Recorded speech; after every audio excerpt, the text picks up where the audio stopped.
You obviously now are partnered with the University of Texas on the Longhorn Network.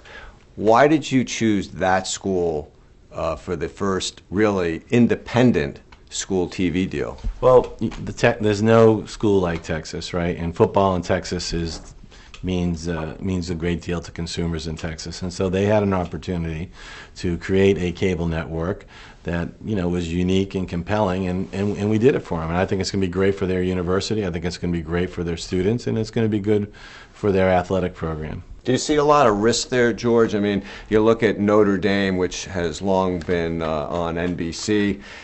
They make good money there, $9 million a year or so on average. But, ratings can be very volatile. 3.6 rating one year, then Notre Dame's rating went down to 1.9 the next season. The school hasn't been doing that well. I mean, if ratings go down, how much risk is there for IMG? Well, I really think when you look at the market, the Yankees, Nets, the Yes Network is the Yankees and the Nets. I mean, if you're in New York, you're going to watch the Yankees, you're going to watch the Nets.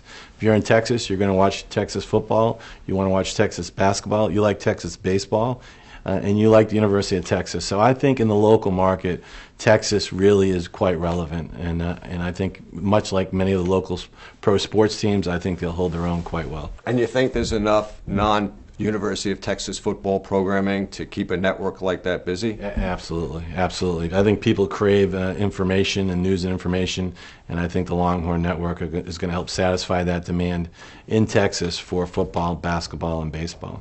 There are obviously some other universities that are national in brand. Do you think that they might also start their own networks? I don't think so, because the conferences typically have those rights. I think Texas was unique in terms of its ability to do that. I don't think you could do that in the Pac-12 or the Southeast Conference or the Big Ten or the ACC or the Big East. So I think this was an exception, not the rule. Also, the market matters. I mean, the University of Texas in Texas is special and unique in ways that most others are not.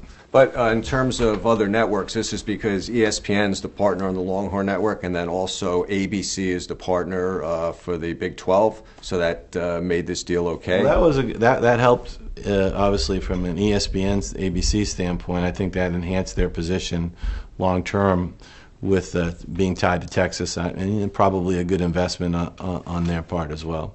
What other brand categories, if you will, outside of now we've seen UPS and Old Navy, might we see leveraged in the sports marketing business? Well, certainly we want to get into consumer packaged goods. 80 million female fans.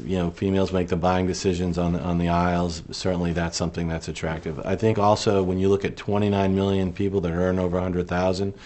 Financial services, that's a pretty high-end demo. When you think about it, think about most CEOs graduated from college. So in terms of entertaining CEOs or entertaining small business operators or entertaining people that make business decisions, I think college sports is a good venue to reach that consumer. And lastly, the most difficult and elusive demographic to reach is the 18 to 24-year-old, right? I mean, it's very difficult to reach kids today. And the one thing that's clear is 18 to 24-year-olds are fans of college football and college basketball and very passionate. So I think when you look at product categories that yield themselves to that demographic, I think you'll see more of that. So I think one of the exciting things for me here is this is pretty broad in terms of its appeal. And so I think you're going to see a wide set of products and services, that will find this audience to be attractive. And we haven't done enough research yet, but instinctively, the fan avidity in college sports and the connection that college sports you have with your university is probably quite high. And what all corporations are trying to do is engage a consumer and help them to change their behavior to be more preferential to their product. And I think college sports offers a real opportunity for that. Do you think it could come to pass fairly soon where there could be a category killer, something like, for instance, PepsiCo, $2.3 billion over 10 years with the NFL. You talk about capturing that demographic 18 to 23. Any industries or products out there that might be comparable to that for college sports? Well, I think you're going to. I think consumer packaged goods. I think home improvement. I think you're going to see You're going to see real interest in consumer electronics. I think you're going to see real interest in those. Maybe not at the NFL numbers, but I think you're going to see companies embrace. Remember, when you're in the marketplace where you have a bunch of many opportunities. And so if I'm a company, I'm looking for value, I'm looking for something that's different, and I'm looking for something that's cost effective. And I think when you grid all that up, our product offering is going to fare real well. What about the auto industry? Do you think that's an area, obviously, where the professional sports leagues have done very well? Could college sports tap into that? They have tapped into it. I think you're going to hear an announcement, or maybe have heard of an announcement, that Hyundai will make an investment. I think that's an opportunity for real growth going forward for us. Most of our deals have been sold locally and some regionally, and I think this is an opportunity for national backing from these corporations moving forward. So I see the auto category as a real growth area for us. Can you give me an example of how you'd go through a deal with a client and tie in your various platforms, whether it be brand licensing, television or radio or hospitality, and you sort of put all those pieces to give somebody value? If I'm a sponsor, I may want to put Alabama or Georgia or Tennessee or Texas in an ad to use in advertising and promotion, and probably sweepstakes to win.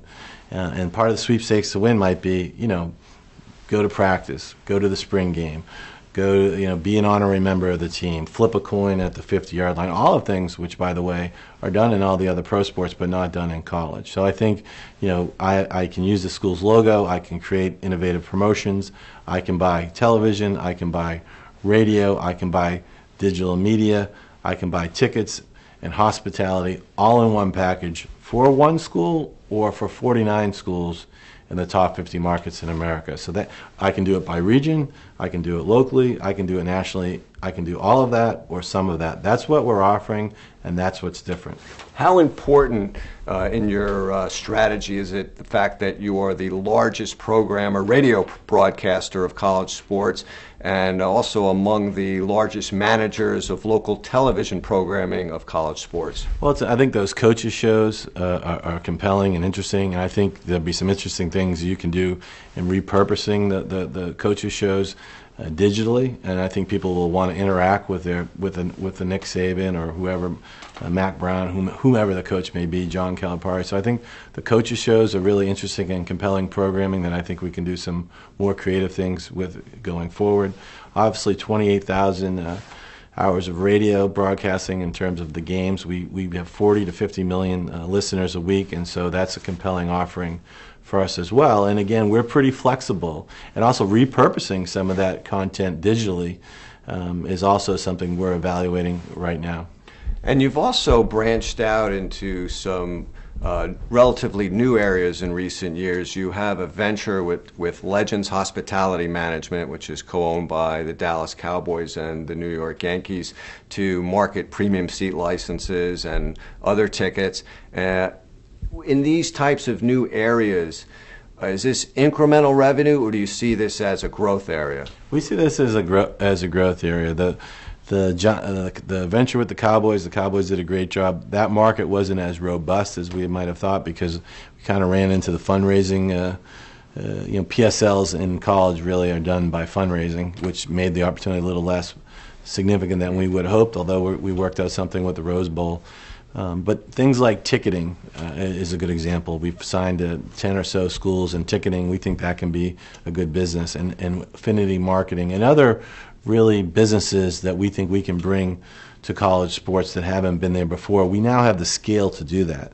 So again, the idea was we're going to have this new product really for sponsorship and advertising, but now by having the scale, whether it's ticketing, whether it's affinity marketing, whether it's hospitality, we're going to be able to offer the colleges new products and services and be able to amortize that over the number of schools that we have. And you also have a deal with the University of Tennessee on you've expanded their presence with StubHub, so that's another way you're helping teams sell tickets. Right, we're working with them in the ticketing venue. We think we can grow the ticketing business and really help the colleges in that area. What area would you say, George, has been neglected the most in college sports as in terms of being able to generate revenue? I don't know that anything's been neglected. I mean, college sports is very, very successful. I look at it more as the opportunity, and I really think this new product that we have offering 49 of the 50 markets really is kind of the news. I mean, I can go one place, I can buy a very effective, new, unique product that didn't exist before at a price I really can't match anywhere else. So to me, that's really the opportunity, that these consumer packaged goods, consumer electronics, pharmaceuticals, that these companies really have not used college sports as a marketing tool, and really it's hard to understand why they haven't. UPS is obviously a national deal with 49 schools, but you've also targeted some schools locally, like the deal you have with the University of Kansas, and you match them up with Frontier Airlines.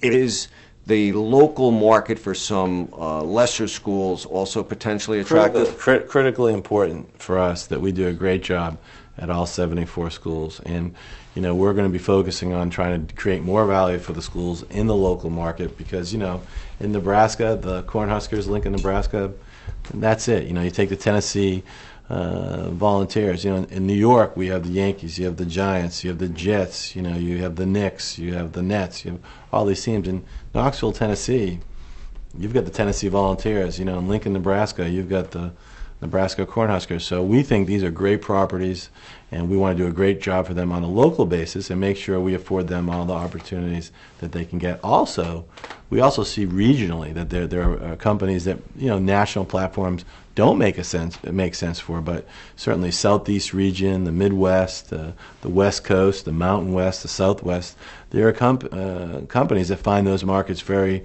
impactful, and we believe the colleges in those markets we can put together meaningful regional programs together. So it's really multi-layered, local, regional, and national, and we see growth at all three areas.